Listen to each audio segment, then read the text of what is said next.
அதனால தான் இவளுக்கு கண்ணும் பாதிச்சிருக்கு, உடம்பும் சரியில்லை. எதையோ மறைக்கிறாங்க. சித்தி, இந்த வீட்டுக்கு நீங்க தான் பெரியவங்க. உங்க கையாலேயே இந்த சுபகாரியத்தை ஆரம்பிச்சு வைங்க.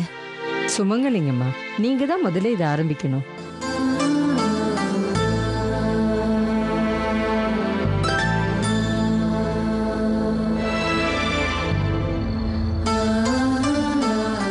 தீர்காயுஷ்மான் பவன். 16 பெத்து பெருவாழ்வு வாழணுமா. உன் வயிறு நிறைஞ்ச மாதிரி எங்க மனசும் நிறையணும்.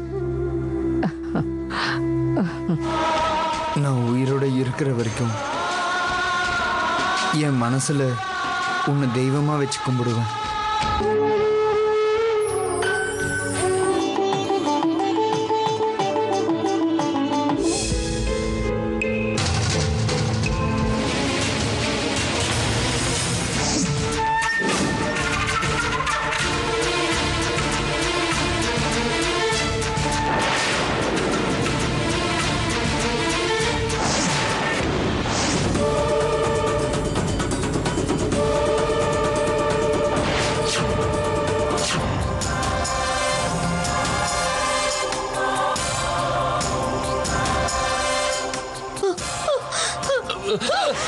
மரியாதை இங்க இருந்து போறீங்களா இல்லையா?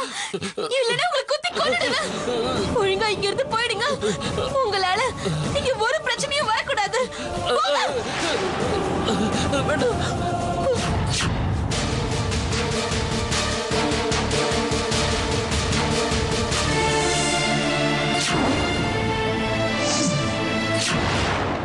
என்ன இது?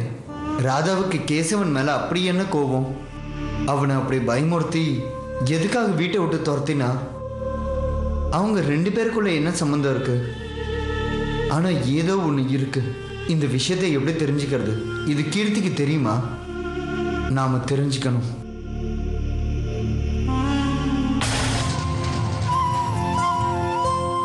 வம்சி,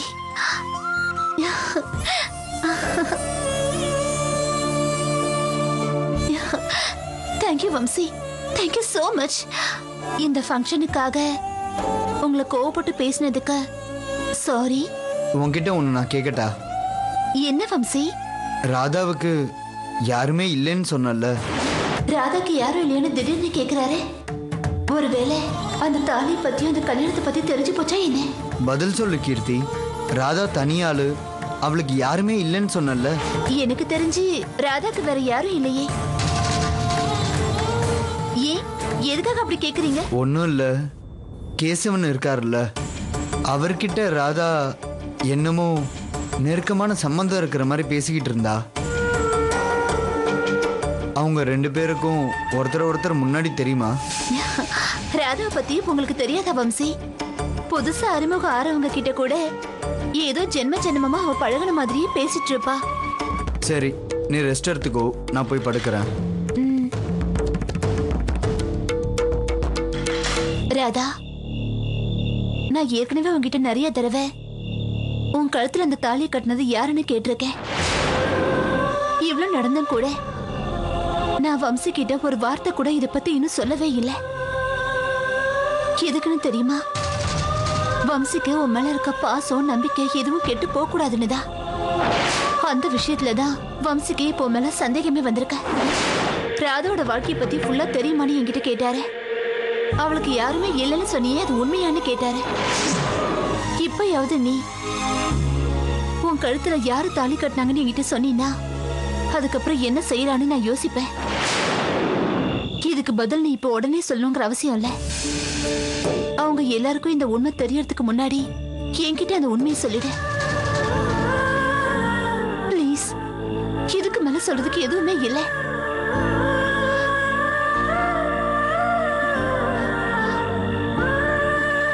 இவ்வளவு நாள் இல்லாம திடீர்னு என் மாமாக்கு சந்தேகம் வந்தது. அப்படி சந்தேகம் வர மாதிரி என்ன நடந்தது?